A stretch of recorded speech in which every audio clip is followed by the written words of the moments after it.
마태복음 6장 7절에서 10절입니다.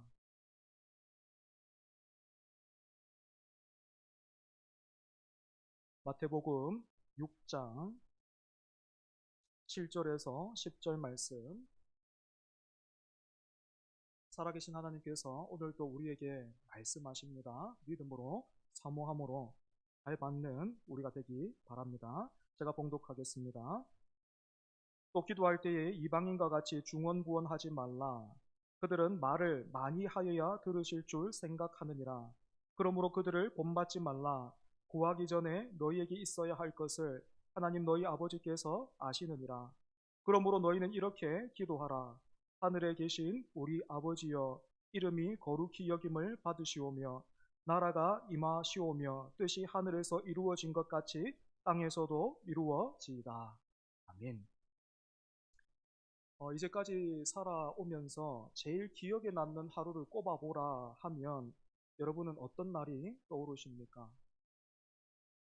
저는 주저없이 2010년 5월 1일을 꼽을 수 있습니다. 그날 오전 11시 저는 결혼식장에 신랑으로서 있었습니다. 저와 아내를 보시면 알겠지만 제가 먼저 좋아해서 참 많이 쫓아다녔고 또 마침 하나님께서 아내의 눈을 멀게 하셔서 정상적인 판단을 못하게 하심으로 인해서 제가 결혼을 하게 됐습니다. 결혼을 하고 3년 정도 지나서 부산에서 전임 전도사로 그렇게 일하고 있었는데 어느 날 새벽 기도 자리에서 굉장한 충격을 받았습니다. 기도 자리에서 가족들을 위해서 그 중에서도 아내를 위해서 기도하는 중에 느닷없이 내 안에 사랑이 없다라는 그 사실을 알게 되었기 때문입니다.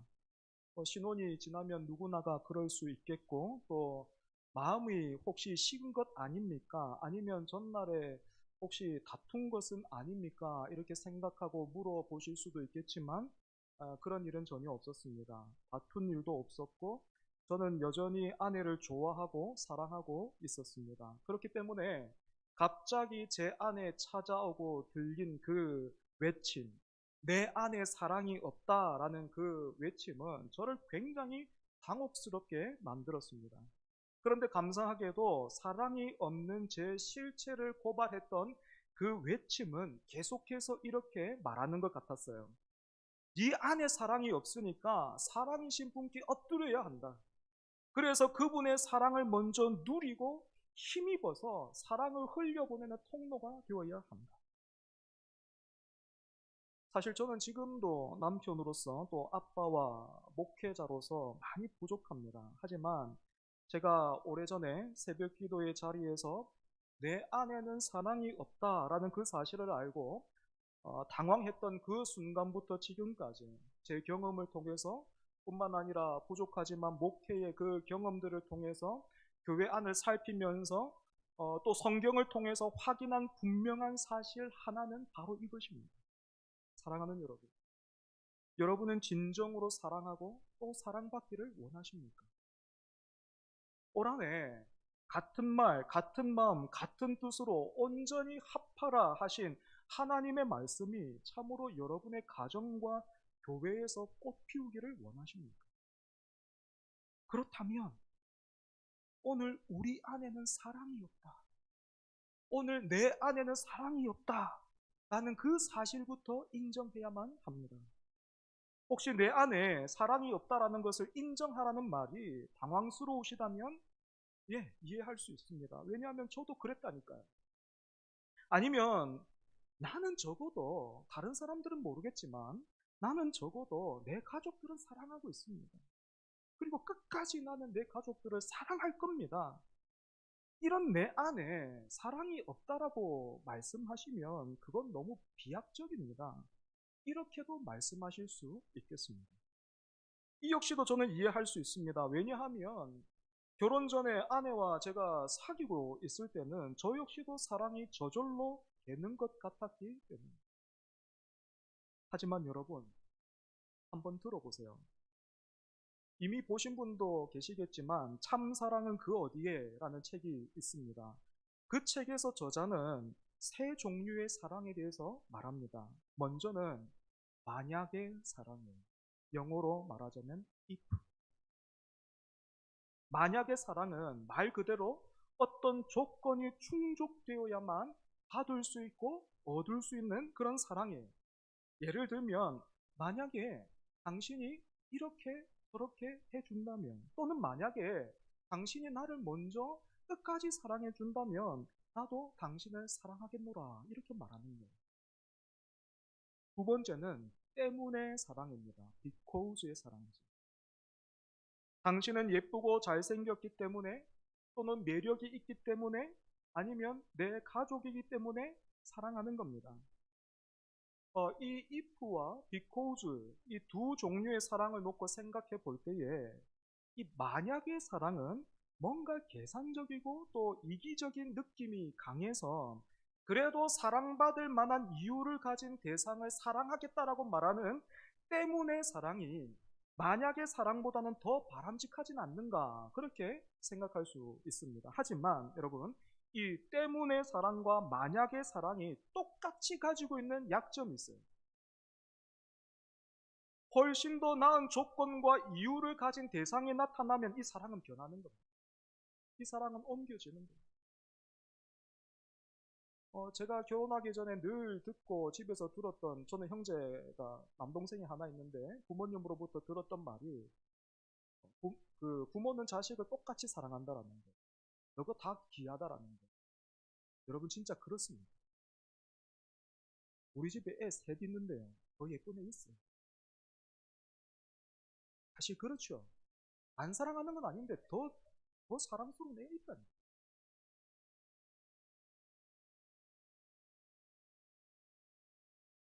그래서 이 땅에 많은 노래가 그렇게나 사랑을 말하면서도 항상 아파하는 것 같아요. 이 때문에와 이 만약에 이 사랑에서 벗어나지 못해요. 마지막 세 번째 사랑은 그럼에도 불구하고의 사랑입니다. In spite of의 사랑. 이 사랑에서는 자신의 됨됨이 때문이 아니라 자신의 됨됨이가 어떠함에도 불구하고 사랑을 받습니다. 저는 이 땅에서 가장 숭고한 사랑은 자녀를 향한 부모의 사랑이라고 생각해요. 하지만 그 부모의 사랑 역시도 앞에서 말씀드렸지만 만약에와 이 때문의 사랑에서 벗어나지를 못합니다. 그럼에도 불구하고의 사랑은 예수님을 통해서 우리를 구원하신 하나님의 사랑입니다. 오늘 우리를 살린 그 사랑, 또 우리를 살게 하는 그 사랑, 나를 변화시키고 내가 찬양하는 그 사랑, 나로 하여금 노래하게 하는 그 사랑, 나로 하여금 기쁘게 하는 그 사랑 뿐만 아니라 우리 가정과 우리 교회를 같은 말, 같은 마음, 같은 뜻으로 온전히 합하게 만들 수 있는 사랑은 내 안에서부터 시작될 수 있고, 내가 결심하면 되는 것이 아니라, 그래서 내가 만들어낼 수 있는 것이 아니라 오직 우리를 사랑하시는 하나님의 사랑밖에는 없어요. 때문에 사랑하는 여러분, 올 한해 우리 안에는 사랑이 없음을 깨닫고, 내 안에는 사랑이 없음을 깨닫고, 사랑이신 하나님 앞에 엎드려 하나님을 구하는 저와 여러분 되기를 바랍니다. 단순히 여러분, 기도해서 우리 한번 화이팅 합시다, 기도해서 좋은 결과 한번 얻어보자는 것이 아니고, 나에게는 없고 우리는 할 수 없으니 능히 주시고 능히 하시는 그 하나님 앞에 엎드리자. 이런 의미로 오늘부터 약 4주에 걸쳐서 주님께서 가르쳐 주신 이 주 기도문을 우리가 같이 한번 살펴보려고 합니다.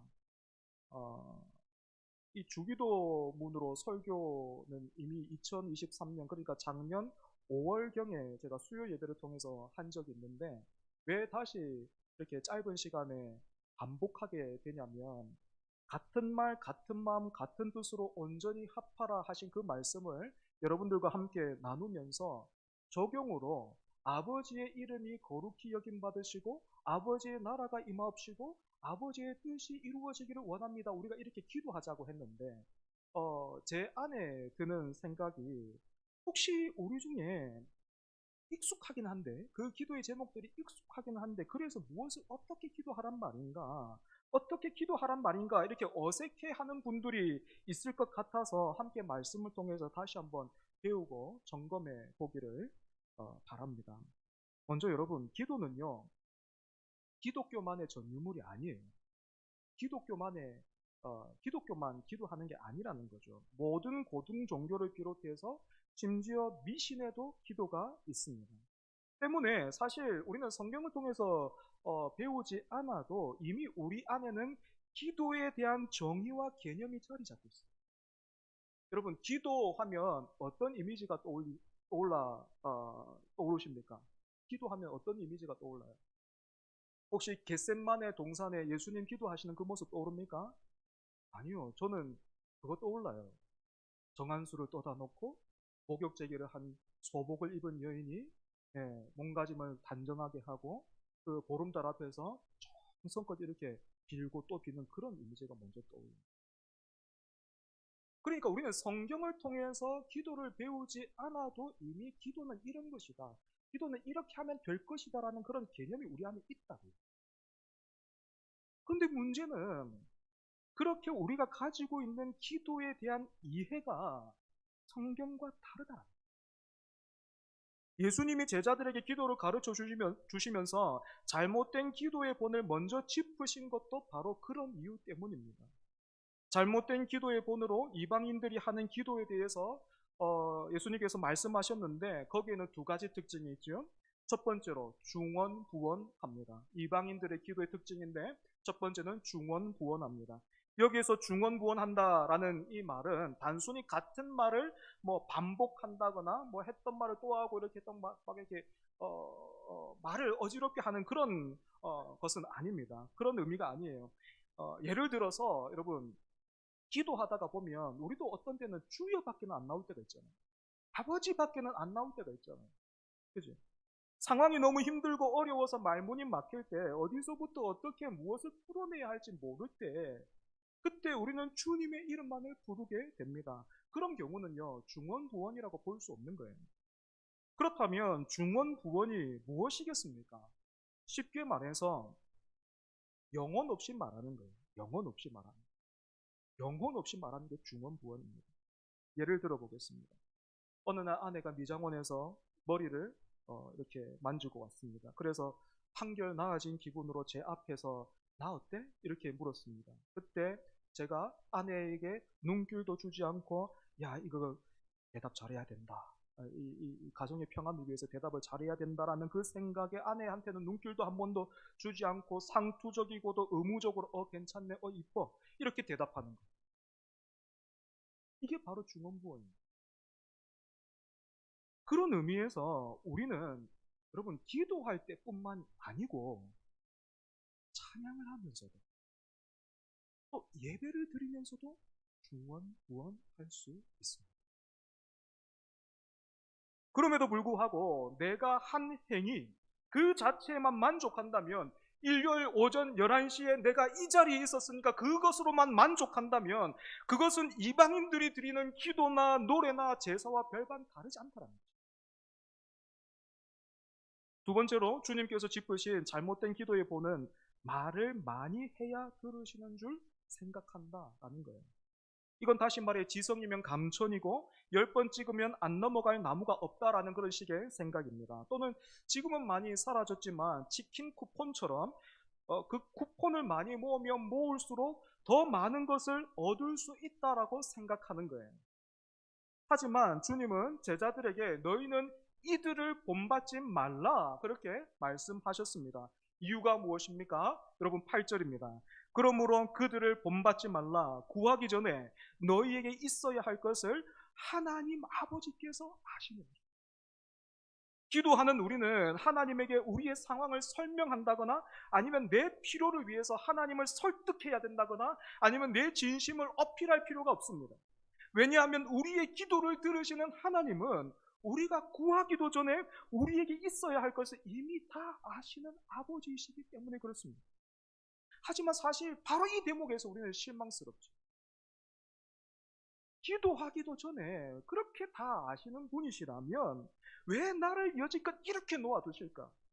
왜 알아서 좀 척척 안 해주시고 여전히 힘들고 또 어렵게 하시고 눈물 짓게 하실까? 이런 생각이 섭섭하단 말이에요. 하지만 여러분, 아이들이 퇴근해서 그 집에 들어가는 아버지를 반기기보다는 그 손에 무엇이 들려 있는가 하는 것을 보고 돌아서는 그 아이들처럼, 누가 그러냐면 우리 집 아이들이 그러는데, 그런 아이들처럼 여러분, 우리의 시선을 하나님이 해주실 수 있는 그 일들에만 둘 것이 아니라 하나님이 어떤 분인지 여러분 보십시오. 하나님이 어떤 분인지에 한번 주목해 보십시오. 여러분, 우리 주님께서 잘못된 기도의 본에 이어서 기도를 어떻게 가르쳐 주셨습니까? 제일 먼저 하나님을 이렇게 부르라 하셨습니다. 하늘에 계신 우리 아버지. 하늘에 계신 우리. 이 하늘에 계신이라는 말을 공간적으로만 이해하면, 이 우리 말은 똑같이 하늘로 표현되어 있어서 이게 좀 이해가 힘들 수도 있는데, 여러분 영어만 보더라도 하늘을 의미하는 단어가 두 개가 있죠. 뭡니까? 하나는 sky, 또 하나는 heaven. 그죠? 구분이 됩니다.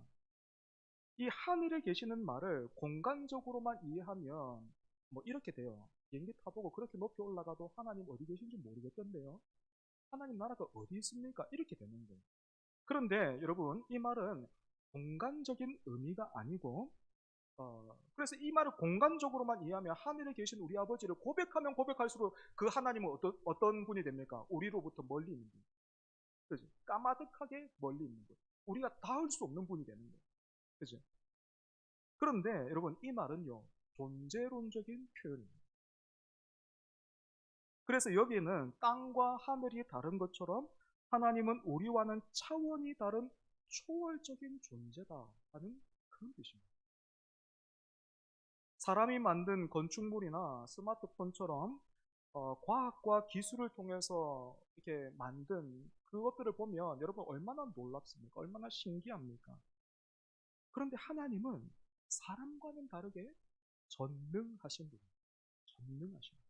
하나님은 오직 말씀으로 무에서 유를 창조하셨고 3년이나 아니면 길면 몇 년 더 쓰다가 바꿀 수밖에 없는 그런 스마트폰과는 다르게 지금도 하나님께서 창조하신 세상은 하나님의 말씀대로 운행되고 있습니다. 그리고 하나님은 이 세상의 모든 왕 중에 왕이십니다.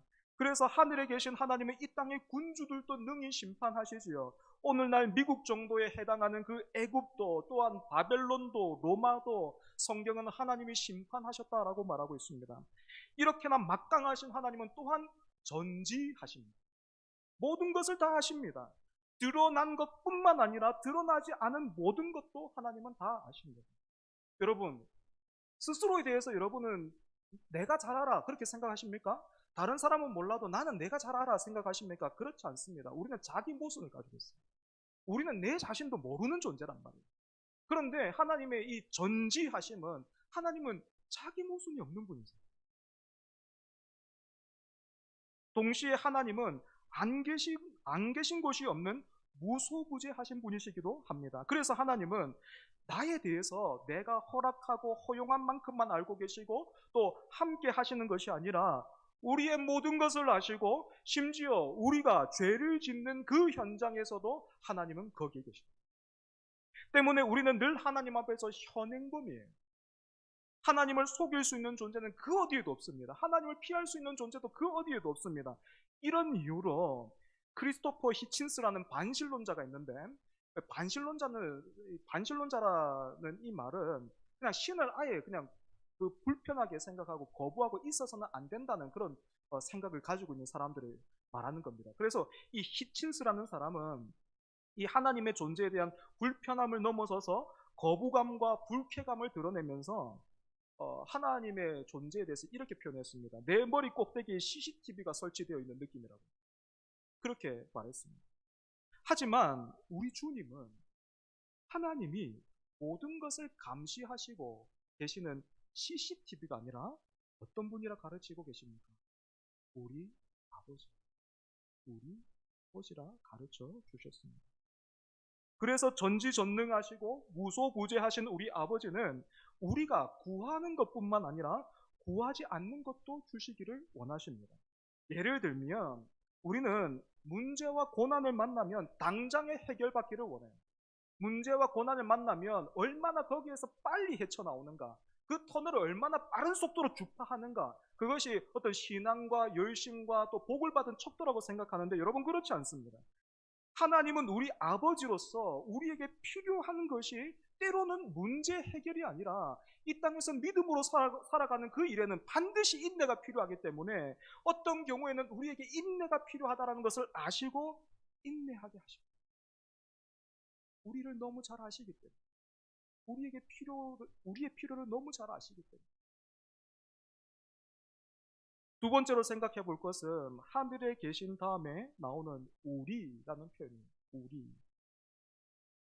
특이하게도 주기도문에는 우리가 기도에서 너무나도 중요하게 여기는 예수님의 이름으로 기도합니다 라는 그런 표현이 생략되어 있습니다. 어째서 그렇습니까?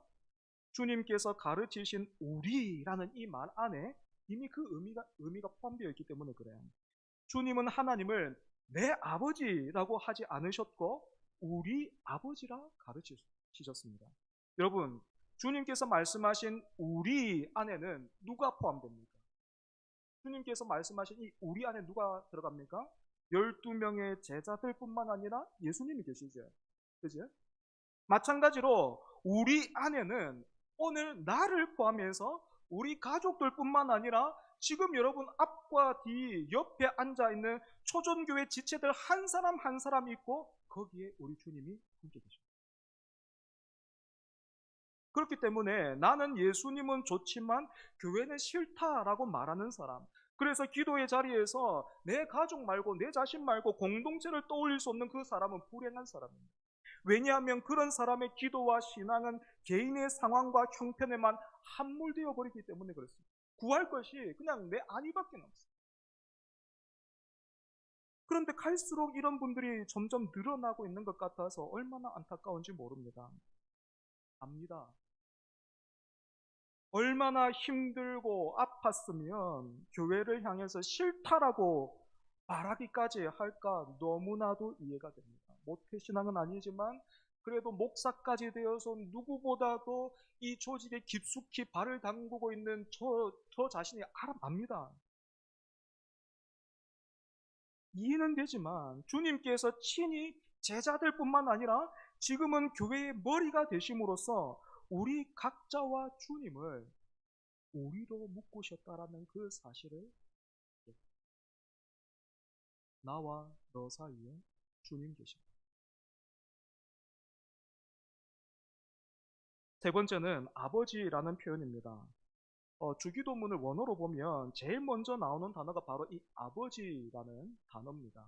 그러니까 강조되고 있는 거죠. 여러분 성경을 열어보면 제일 먼저 우리가 어떤 하나님 만납니까?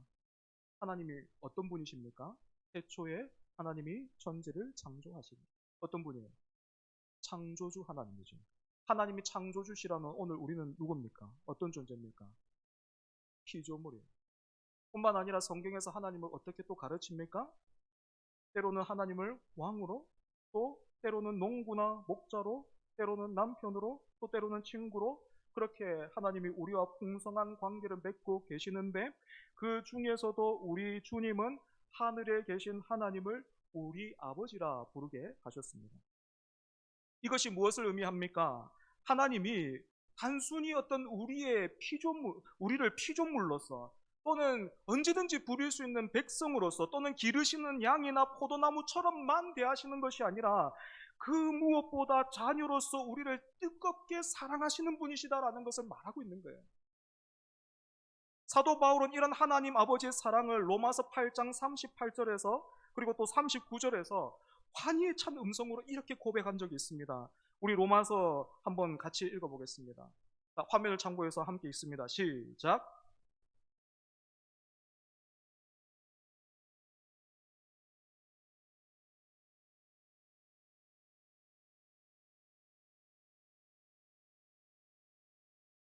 우리를 우리 주 그리스도 예수 안에 있는 하나님의 사랑에서 끊을 수 없으리라. 너무나도 놀라운 것이 여러분은 이 구절을 너무나도 담담하게 읽고 있다는 거예요. 사랑하는 여러분, 이렇게 끊을 수 없는 하늘 아버지의 사랑에 오늘 우리는 어떻게 반응해야 합니까?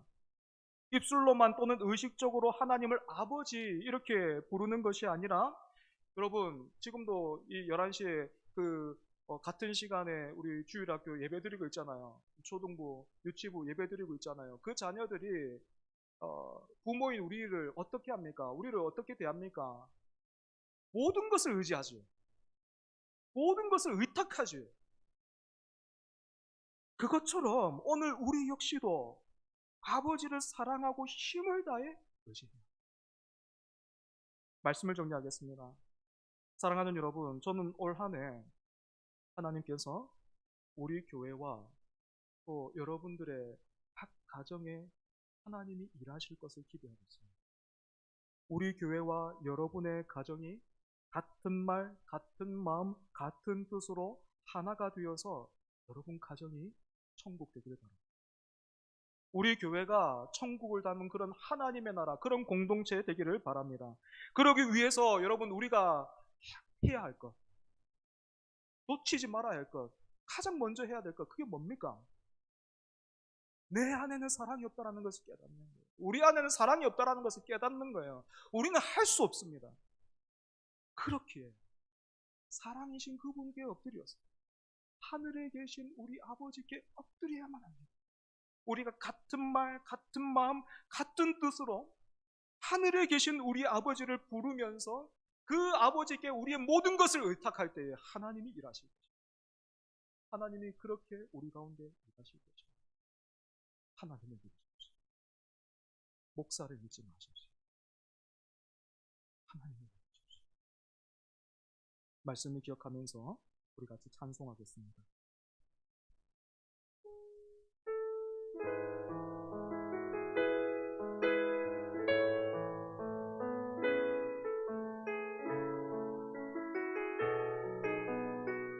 내게로부터 눈을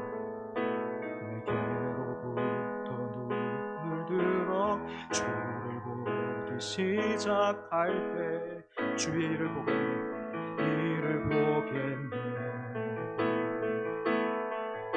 내 작은 마음을 익히사 하늘을 꿈꾸게 하네. 주님을 볼 때 모든 시선을 주님께 드리고 살아계신 하나님을 느낄 때 내 삶은 주의 역사가 되고 하나님이 일하기 시작한 다시 한번 내게로부터 눈을 들어 주를 보기 시작할 때 주의 일을 보겠네. 내 작은 마음 돌이키사 하늘에 꿈꾸게 하네. 주님을 볼 때 모든 시선을 주님께 드리고 살아계신 하나님을 느낄 때 내 삶은 주의 역사가 되고 하나님이 일하기 시작한 2절입니다. 성령이 나를 변화시켜 모든 두려움 사라질 때 주의 일을 보겠네. 광대한 땅 가운데서 주님만 알게 되리. 주님을 볼 때 모든 시선을 주님께 드리고 전능하신 하나님을 느낄 때 세상은 주의 나라가 되고 하나님이 일하기 시작한 모든 시선을 주님께 드리고 모든 시선을 주님께 드리고 전능하신 하나님을 느낄 때 내 삶은 주의 나라가 되고 하나님이 일하기 시작하네. 사랑하는 여러분, 함께 기도하면 좋겠습니다. 여러분, 하나님을 구하십시오. 하나님이 일하실 수 있도록 하늘에 계신 우리 아버지를 구하십시오. 우리의 기도와 우리의 찬양과 우리의 예배를 한번 돌아봅시다. 하나님을 기억함 없이 중언부언하면서 곧바로 우리의 필요로 들어가지 않았습니까? 주님이 어떻게 가르쳐 주셨습니까? 먼저 부르라 하셨습니다. 하늘에 계신 우리 아버지여 부르라 하셨습니다. 하늘에 계신 우리 아버지를 구하는 저와 여러분 되기를 바랍니다. 여러분, 우리는 하나님이 조금 도와주시면 할 수 있는 그런 존재가 아니에요. 우리는 답이 없습니다. 우리에게는 없습니다. 그런데 하나님이 하십니다. 하나님이 하실 수 있습니다. 여러분, 시선을 들어 하늘에 계신 우리 아버지를 바라보고 붙드십시오. 그분 앞에 나가십시오. 여러분의 기도와 예배와 찬양이 짐이 아니라 특권임을 기억하십시오. 그 특권을 누리는 올 한 해 되게 해달라고. 그래서 우리의 가정이, 우리 교회가 하나님 나라 되게 해달라고, 천국 되게 해달라고 이 시간 함께 기도하겠습니다. 하늘에 계신 우리 아버지, 하늘에 계신 우리 아버지, 은혜를 감사합니다. 정말로 이방인처럼 기도하고 있습니다.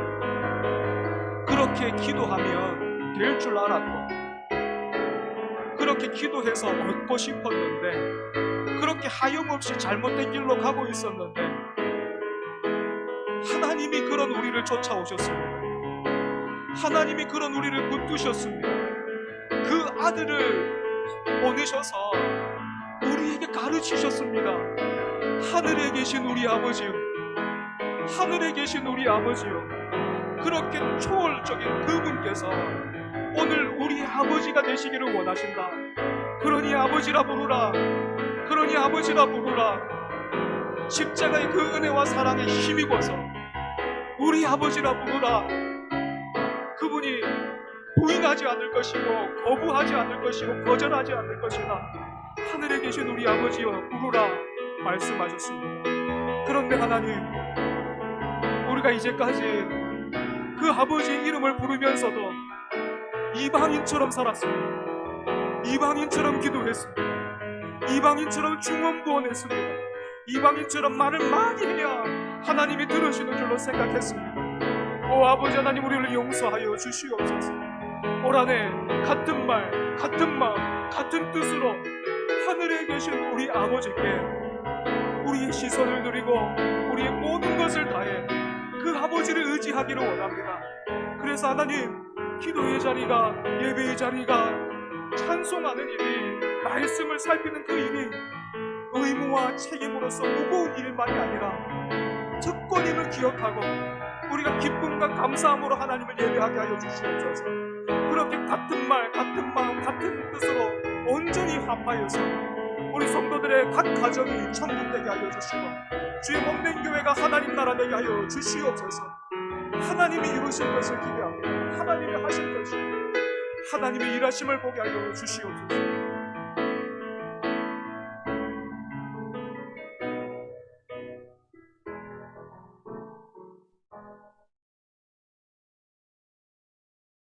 하나님,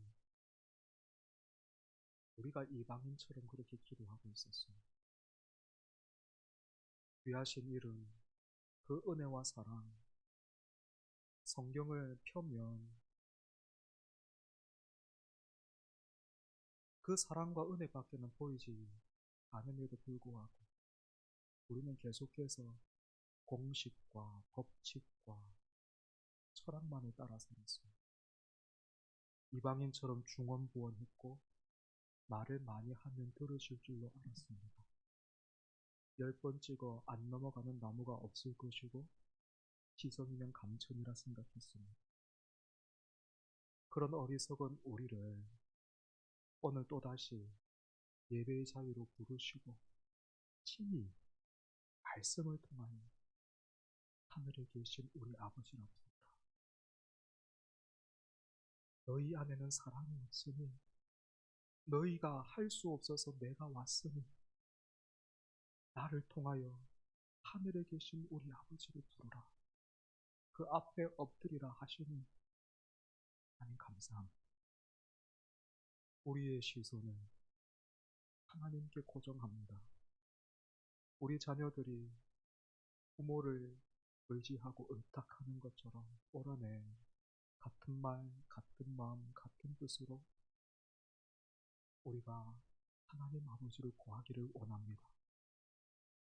이해하여 주십시오. 가정이 깨어지고 공동체가 깨어지는 이 현실 속에서 우리가 하나님을 구함으로 살아계신 그분께 엎드려 우리 가정이 천국되게 하시고 우리 교회가 하나님 나라 되게 하여 주시옵소서. 우리는 할 수 없지만, 아니 하고 싶은 마음도 없지만 우리가 하나님 앞에 엎드리기를 원합니다. 하나님만을 구하기를 원합니다. 예배가, 기도가, 찬송이 의무와 책임만으로 지워져 있는 것 아니라 하늘에 계신 분을 우리 아버지로 누리는 특권의 자리를 알고 감사함으로, 사모함으로, 기쁨으로 즐겨 나오는 우리가 되게 하여 주시옵소서. 예수님 이름으로 기도합니다. 아멘.